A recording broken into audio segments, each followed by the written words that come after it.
Yang terhormat Ibu Kepala Puskesmas, Ibu Dr. Hayati Karyanto, yang kami hormati Ibu Sulistiawati selaku Kasubag Ibu Puskesmas Cibila. Terima kasih. Dan teman-teman seminar laporan hasil orientasi pengenalan nilai dan etika pada instansi pemerintah bagi P3K di lingkungan pemerintah Kota Surakarta tahun 2025. Di sini saya sebagai MC akan membawakan acara pada kegiatan seminar hasil laporan teman-teman. Yang pertama nanti adalah pembukaan, yang kedua sambutan, yang ketiga pemaparan materi dari teman-teman P3K yang dinilai. Acara pertama pembukaan, marilah kita acara buka di pagi hari ini dengan bacaan basmalah bersama-sama. Bismillahirrahmanirrahim. Acara kedua sambutan dari Ibu Kepala Puskesmas selaku mentor pada penilaian P3K tahun 2025. Monggo.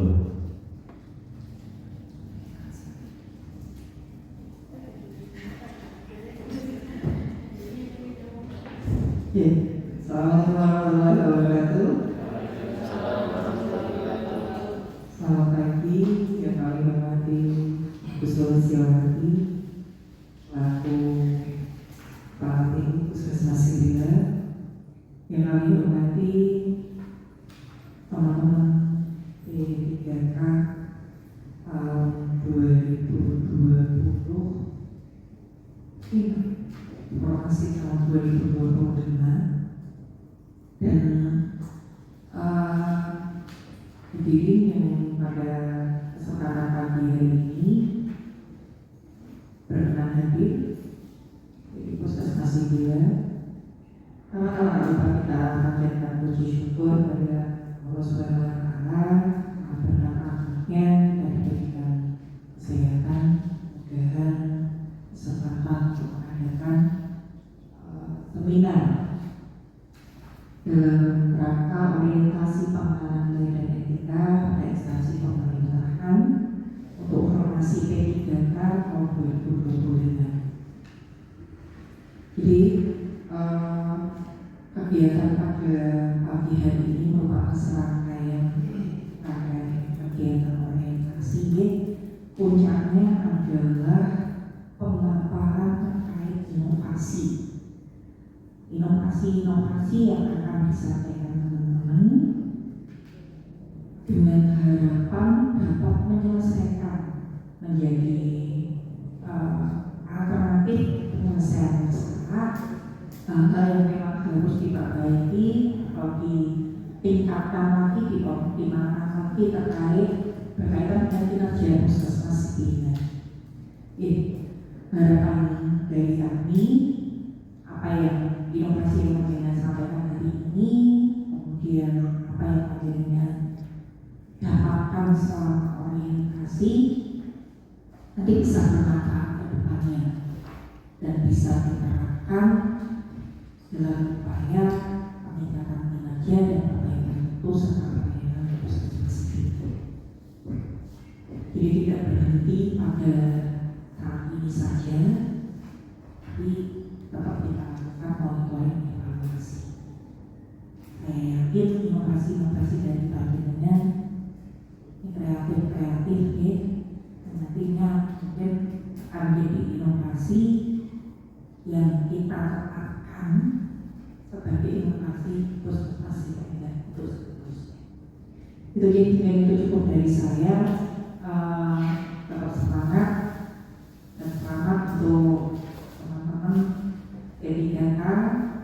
Semoga nanti kegiatan pada pagi hari ini terima kasih. Kurang lebihnya saya mohon maaf. Assalamualaikum warahmatullahi wabarakatuh. Waktu saya kembali ke MC. Berikutnya yang ketiga oleh Saudara Aldi. Monggo. Yang terhormat Ibu Dr. Catherine selaku Kepala Puskesmas Cibila, yang terhormat Ibu Sulistiawati selaku KDU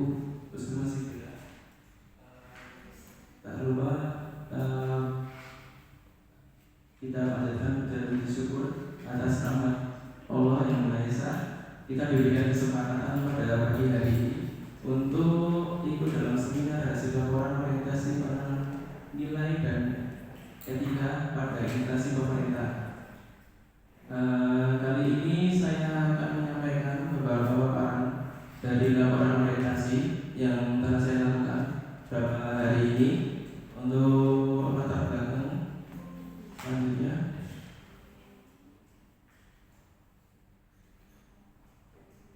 latar belakang mengenai Undang-Undang Nomor 20 Tahun 2023 tentang ASN Pasal 1 Ayat 2. Pegawai aparatur sipil negara yang selanjutnya disebut sebagai ASN adalah pegawai negeri sipil dan pegawai pemerintah dengan perjanjian kerja yang diangkat oleh pejabat bina kepegawaian dan diserai tugas dalam suatu jabatan pemerintah atau diserai tugas negara lainnya dan digaji berdasarkan peraturan perundang-undangan, peraturan pemerintah nomor 49 tahun 2018 tentang manajemen P3K.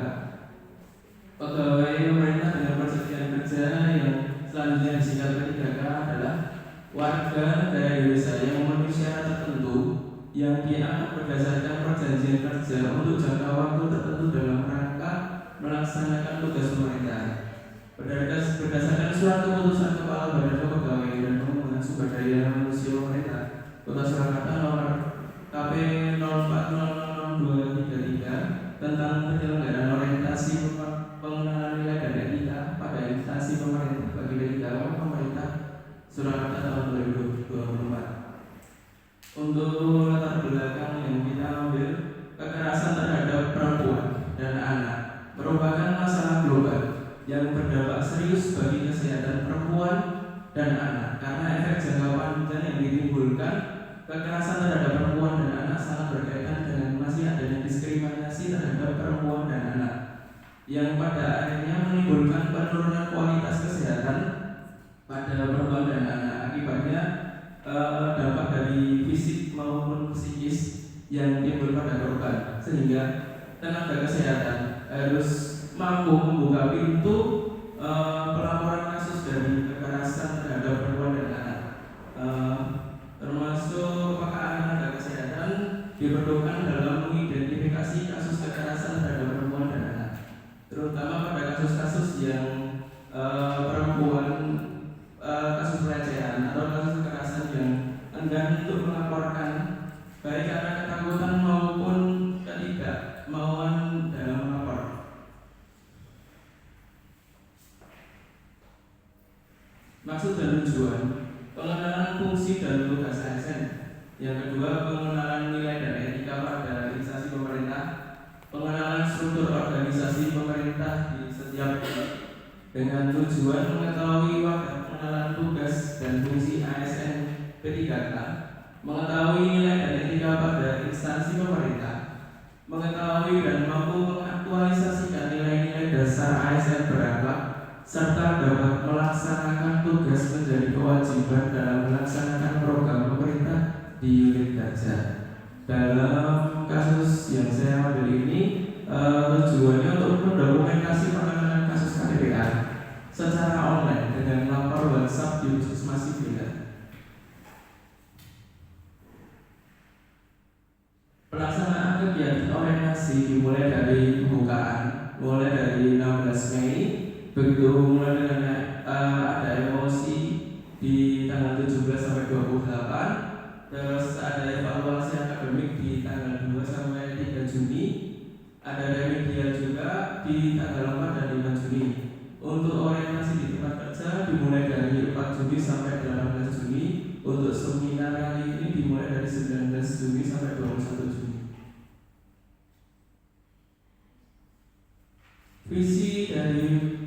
Visi dari pemerintah Kota Surakarta yaitu mewujudkan Surakarta sebagai kota budaya yang modern, tangguh, gesit, kreatif dan sejahtera.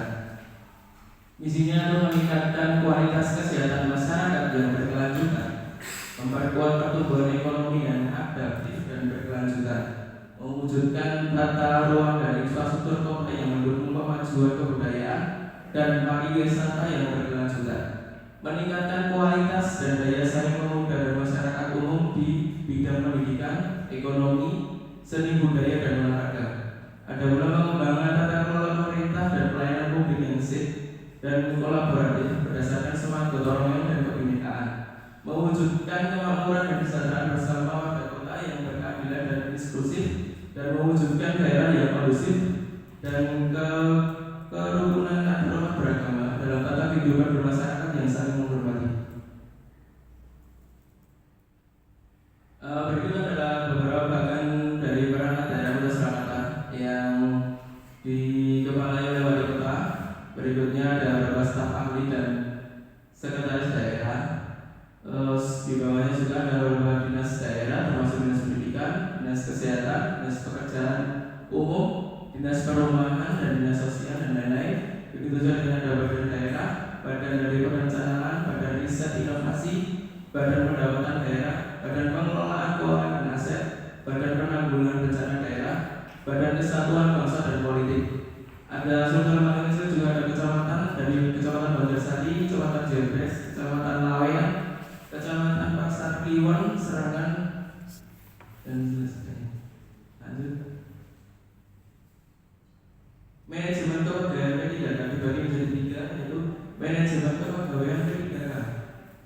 Diartikan merupakan serangkaian kegiatan yang bertujuan untuk mengatur dan mengelola P3K secara efektif dan efisien.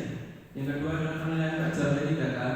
Penilaian yang dijadikan pedoman dalam melakukan perpanjangan masa perjanjian terjadi diatur dalam ketentuan PP Nomor 49 Tahun 2012 Pasal 35-37 tentang manajemen kepegawaian pemerintah dengan perjanjian kerja. Disiplin P3K disebutkan bahwa P3K pada setiap instansi menetapkan disiplin P3K dengan berdasarkan karakteristik. Ini adalah struktur organisasi dari dinas kesehatan, dikepalai dari kepala dinas, terus ada sekretaris, terus di bawahnya ada beberapa kasubag, termasuk kasubag perencanaan dan penanganan, kasubag administrasi dan umum, ada kepala bidang kesehatan masyarakat, kepala bidang pencegahan dan pengendalian penyakit, kepala bidang pelayanan kesehatan, di bawahnya juga ada kepala bidang sumber daya kesehatan. Struktur organisasi dari Puskesmas Sibila dikepalai dari kepala Puskesmas. Di bawahnya dikepalai juga ada tata usaha Ibu Sulistiawati. Dari kepala tata usaha membawahi beberapa manajemen, termasuk manajemen Puskesmas, sistem informasi kesehatan, rumah tangga dan kepegawaian dan keuangan. Dari kepala Puskesmas membawahi beberapa UKM esensial, UKM pengembang, UKP kefarmasian, jejaring pelayanan puskesmas, bangunan prasarana dan peralatan dan mutu. Struktur organisasi dari organisasi beda, pertama dibagi beberapa klaster. Untuk klaster manajemen pertama itu dari Bu Sulistiawati, klaster yang kedua dari Ibu Dwi Purwati, klaster 3 usia dewasa, Dr. Nugroho, klaster 4 penanggulangan penyakit, terbaru itu dokter titis dari lintas klaster dari bertenaga.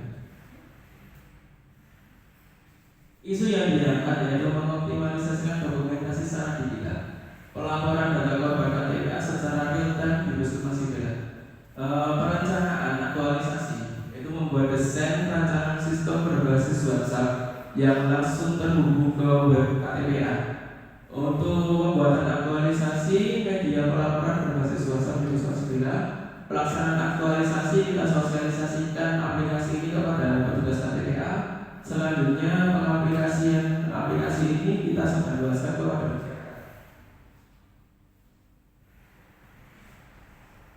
Tahapan proses laporan. Nah, tahapan proses laporan kita ambil dari aplikasi WhatsApp karena memang aplikasi WhatsApp itu paling mudah kita akses bagi siapapun, termasuk untuk laporan ini kan tidak harus dari anak-anak kecil atau anak-anak muda, tapi orang-orang tua yang mudah untuk mengaksesnya dengan cara memasukkan nomor dari WhatsApp KTPA yang kita langsung balas secara otomatis untuk mengisi link lapor KTPA di dalam chat otomatis di WA tersebut. Nah, dari laporan link yang sudah diisikan itu nanti akan masuk dalam data digital kita.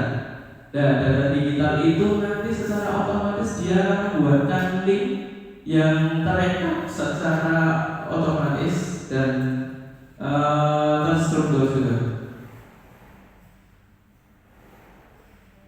Untuk petugas sebelum masuk dalam laporan digital, dia harus membuka web KTPA. Web KTPA ini akan diakses hanya boleh bagi petugas KTPA sendiri. Dari pengisian WA tadi, secara otomatis dia akan menghasilkan form dalam bentuk laporan kasus. Dan di dalam situ kita tahu siapa nama pelapornya, siapa nama korbannya, bagaimana kronologis kejadian selama pelaporan yang dirasakan. Terus di dalamnya juga ada screening awal, screening untuk WASC itu untuk kekerasan pada ibu dan juga kekerasan pada anak.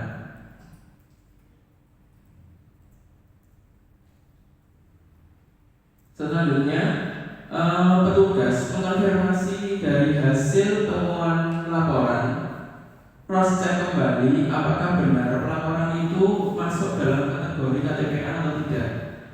Jika laporan itu termasuk dalam kategori KTPA, maka petugas bisa langsung mengakses link WA dan dia secara otomatis akan mengirimkan nomor ke pelapor tersebut untuk mengantarkan pasien ke Puskesmas Sibila dengan janji temu jam berapa dengan siapa dia bertemu ke Puskesmas Sibila untuk penanganan selanjutnya.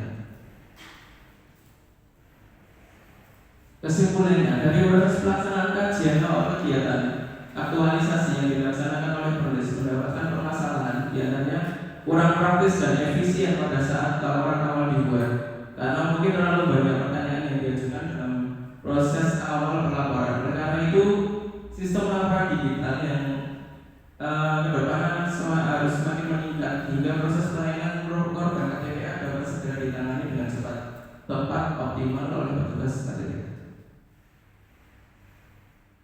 Cukup sekian pertanyaan.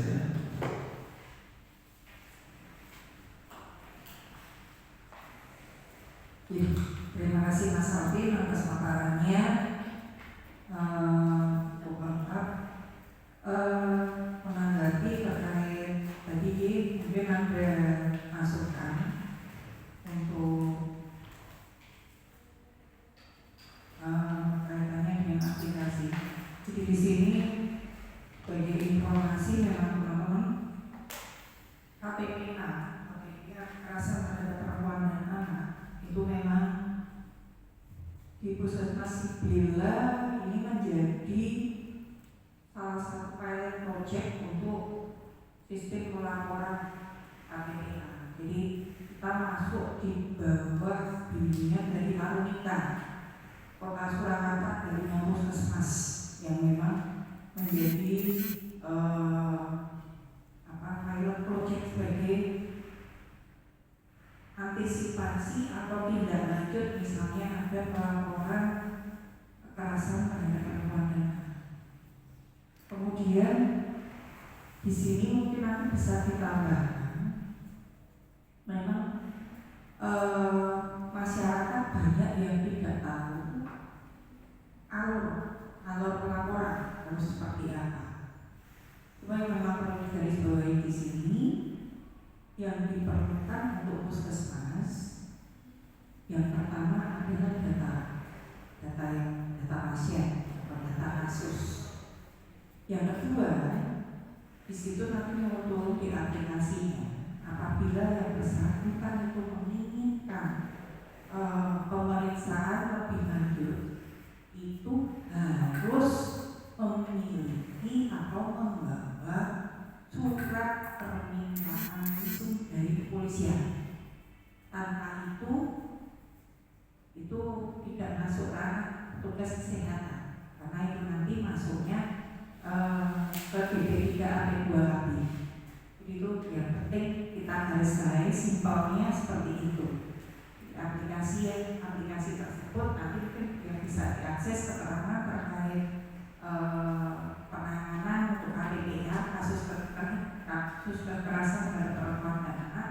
Untuk ranah puskesmas kita memang pemeriksaan untuk visumnya.